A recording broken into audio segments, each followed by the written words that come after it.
നമസ്കാരം.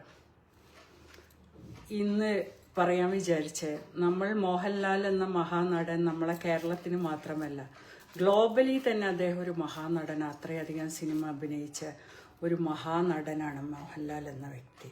അദ്ദേഹത്തിന് രാജ്യം കേണൽ പദവി കൊടുത്ത് ബഹുമാനിച്ചത് എന്തിനാന്ന് നമ്മൾ കണ്ടു. വയനാട് ദുരന്തം ഉണ്ടായപ്പോൾ അതുപോലെ ദുരന്ത മേഖലയിലൊക്കെ അദ്ദേഹം കേണൽ യൂണിഫോം ഇട്ട് തന്നെ അദ്ദേഹം ഇറങ്ങുന്നത് നമ്മൾ കാണുന്നുണ്ട് അല്ലേ.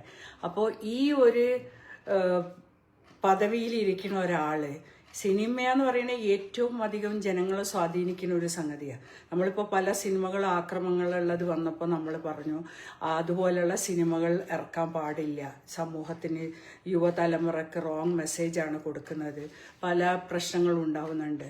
അപ്പോൾ അതൊക്കെ പറയണ നമ്മൾക്ക് ഇന്ന് കലാപം സൃഷ്ടിക്കാൻ വേണ്ടി മാത്രം ഒരു ബ്രഹ്മാണ്ഡ സിനിമ ഇറങ്ങിയപ്പോൾ അതിൽ രാജ്യത്തിൻ്റെ നിയമത്തിനെയും രാജ്യത്തിൻ്റെ വ്യവസ്ഥകളെയൊക്കെ അപമാനിച്ച പോലെ പരിഹസിച്ച പോലെ അഭിനയിക്കുന്ന ഒരു സിനിമയിൽ ഒരിക്കലും ലാലേട്ടനെ പോലത്തെ ഒരാൾ ഒരിക്കലും വരാൻ പാടില്ലായിരുന്നു. അദ്ദേഹത്തിൻ്റെ കേണൽ പദവി അദ്ദേഹം റെസിഗ്നേഷൻ കൊടുക്കുകയോ അല്ലെങ്കിൽ അദ്ദേഹത്തിന് രാജ്യം ആ പദവി തിരിച്ചെടുക്കണം ശരിക്കും. അത് അല്ലെങ്കിൽ അത് ചെയ്യണ തെറ്റാ. കാരണം ഒരു പദവിയിലിരിക്കുന്ന ഒരാൾക്ക് എന്തൊക്കെ ചെയ്യാൻ പറ്റും. ക്രൈം പറയണത് പല വിധത്തിലുണ്ട്. ഇത് പ്രോത്സാഹിപ്പിക്കുന്ന വിധത്തിലാണ്. മറ്റുള്ള കലാപം സൃഷ്ടിക്കാൻ ആഹ്വാനം ചെയ്യുന്ന പോലെ ഒരു കൂട്ടരെ മോശമാക്കി ഒരു കൂട്ടരെ നന്നാക്കിയും പറയണ ആ ഹൈപ്പ് ടെററിസത്തിന് ശക്തി പകരാൻ കൊടുക്കുന്ന ഡ്രഗിനും മാഫിയകളും ഒക്കെയുള്ള ഒരു സിനിമൻ്റെ ഭാഗമായ മോഹൻലാൽ ചെയ്തത് മഹാപരാധമാണ് ഈ രാജ്യത്തോട്. അത് തിരിച്ചെടുക്കണമെന്ന് ഈ രാജ്യത്തോട് നമുക്ക് അപേക്ഷിക്കണം. അതുപോലെ ഈ സിനിമ ഉണ്ടാക്കുന്ന ആൾക്കാർക്ക് ഒരുപാട് മെസ്സേജുകൾ കൊടുക്കുമായിരുന്നു. ഇപ്പോൾ ഇതിലേറ്റവും വലിയൊരു മെസ്സേജ് എന്ന് പറഞ്ഞാൽ സാത്താനെ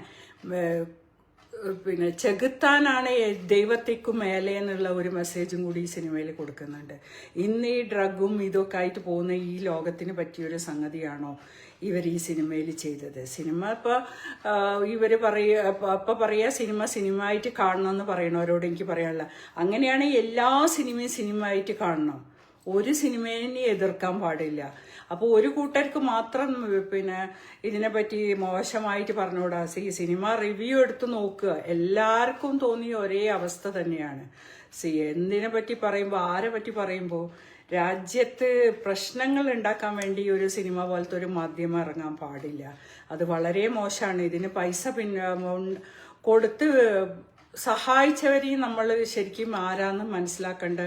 ഇതിൻ്റെയൊക്കെ പിന്നിൽ പലതായിരിക്കും. നമ്മൾ കാണുന്ന പ്രൊഡ്യൂസർമാരും ആയിരിക്കില്ല ശരിക്കും പറയുകയാണെങ്കിൽ ഇതിനൊക്കെ ഇത്ര കോടികൾ ഫണ്ട് ചെയ്യുന്നത് അതല്ലേ.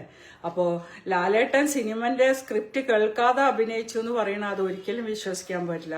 അദ്ദേഹത്തെ പോലെ ഒരാളെ എടുത്ത് സ്ക്രിപ്റ്റ് എത്തിയിട്ട് അതിന് വേണ്ടിയിട്ട് കാണാൻ പോലും ഒരിക്കലും അദ്ദേഹമൊന്നും അവസരം കൊടുക്കാറില്ല പുതിയ ന്യൂ കമേഴ്സിനൊന്നും. അപ്പോൾ ഇവരെല്ലാം കൂടി ചെയ്ത ഒരു ഇതിൽ എന്തിനു വേണ്ടിയിട്ട് ഇത് ചെയ്തു എന്നുള്ളത് വലിയൊരു ക്വസ്റ്റ്യനാണ്. ന്യായീകരിക്കാം ഒക്കെ ആക്കാം. പക്ഷെ രാജ്യം തന്നെയാണ്. സ്വന്തം രാജ്യത്തിനോടുള്ള കടപ്പാടും ദേശസ്നേഹവും നിലനിർത്തണം ആരായാലും. അതിന് ജാതിയും മതവും രാഷ്ട്രീയവും ഒന്നും നോക്കരുത്. നമ്മുടെ രാജ്യമാണ് എന്ന് ഓർമ്മിപ്പിച്ചുകൊണ്ട് നല്ല ഏറ്റവും അധികം മനുഷ്യനെ സ്വാധീനിക്കാൻ പറ്റണ സിനിമ എന്ന മാധ്യമത്തിലൂടെ നമ്മൾക്ക് നല്ല സിനിമകൾ ഉണ്ടാക്കാൻ വേണ്ടി ഇറങ്ങണം ഓരോ വലിയ പ്രൊഡ്യൂസർമാർ ഇതുപോലത്തെ നടന്മാരുമൊക്കെ. അപ്പോൾ തീർച്ചയായിട്ടും ഈ കേണൽ പദവി ലാലേട്ടൻ റിസൈൻ ചെയ്ത് ജനങ്ങളോടും ആ രാജ്യത്തോടും മാപ്പ് വയ്ക്കണം. അല്ലെങ്കിൽ ഈ രാജ്യം ആ ബഹുമതി തിരിച്ചെടുക്കണം. കാരണം രാജ്യദ്രോഹികളായിട്ട് ഭരിക്കുന്ന സർക്കാരിനെയും അതിൻ്റെ വ്യവസ്ഥകളെയും കാണിച്ചൊരു സിനിമയാണിത്. നന്ദി, നമസ്കാരം.